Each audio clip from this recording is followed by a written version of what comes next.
And a good way of doing that, of managing our thoughts, is to think of your thoughts as a radio playing in the background. Okay. So when you're at work, you know, at home, you'll be playing what you want to play. But say you're at work and the radio's on and it's not a channel that you particularly like. And so when a song comes on that you do like, which is i.e. equivalent of your positive thoughts, tune into it, sing along with it, go ahead with it, pay attention. But in the other times when it's songs you don't like, i.e. negative thoughts, you just carry on what you're doing, you let it play in the background and you pay it no mind. But what we can't do is give life to those negative thoughts. Otherwise, we will continuously be tripped up by our own thinking. And so I want us to imagine this. So imagine that your negative thoughts are like bubbles, okay? And your brain is the bubble machine, okay? And my brain is the bubble machine.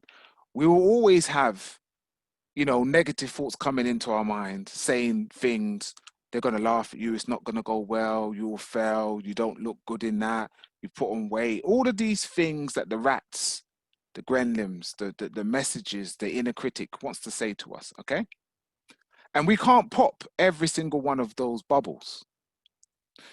But you free yourself by turning off the machine that is creating them through neuroplasticity. And so we have to remember, those negative thoughts are like this. You can't pop all of those thoughts, okay? So we have to turn off the machine. And that's through neuroplasticity. And neuroplasticity is the brain's ability to reorganize itself, both in structure and how it functions. And so there's like 4 different ways that the brain changes, all right? We've got neurogenesis, which is continuous generation of new neurons in certain brain regions, okay? So the brain is always adapting and learning. That's why the keep learning element of the 5 ways to well-being is so important, because we can transform and cause neurogenesis by us learning new things. Then we have new synapses, okay? So new skills and experiences create new neural connections. So basically, the more that we develop and learn new skills, that's why every day should be a lesson.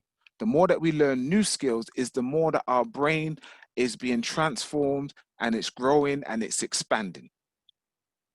Then we have strengthened synapses.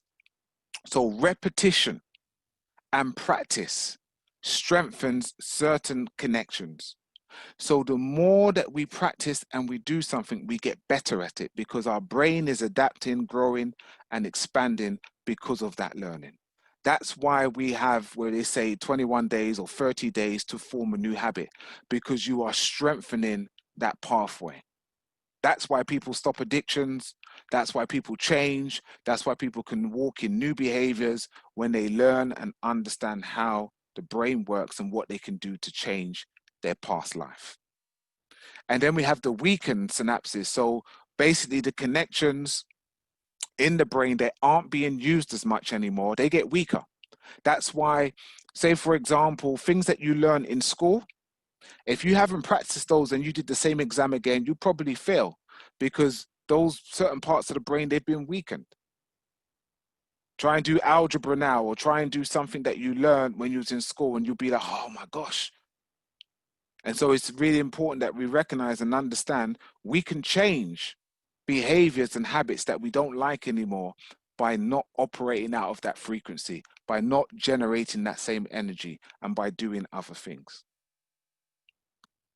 So neuroplasticity can result from a whole range of things. Traumatic events.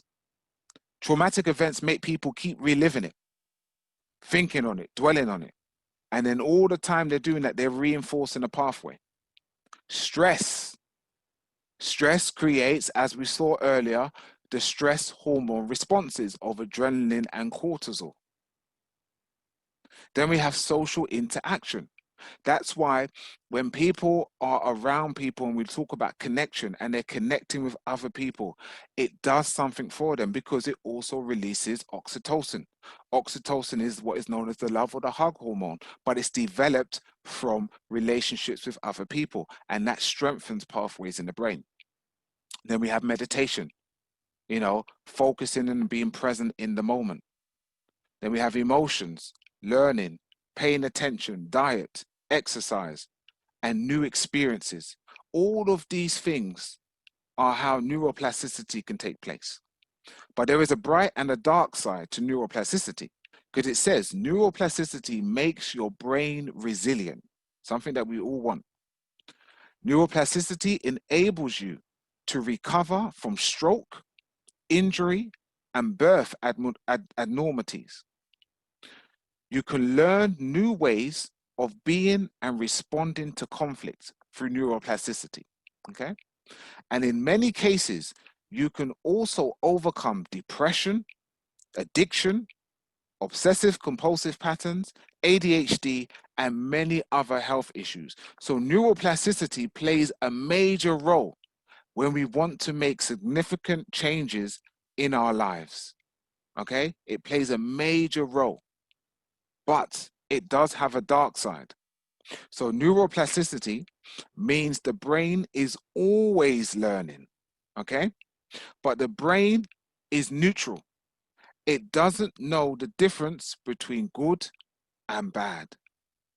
And so what that means is if we are carefully paying attention to all the things that could go wrong, if our brain is on overdrive in worry, stress, and anxiety, we are shaping our brain and strengthening those pathways for the brain to operate and see life from that vantage point. And this is why it can become very difficult for people when they do have an anxiety disorder because they are programming their brain to think that way.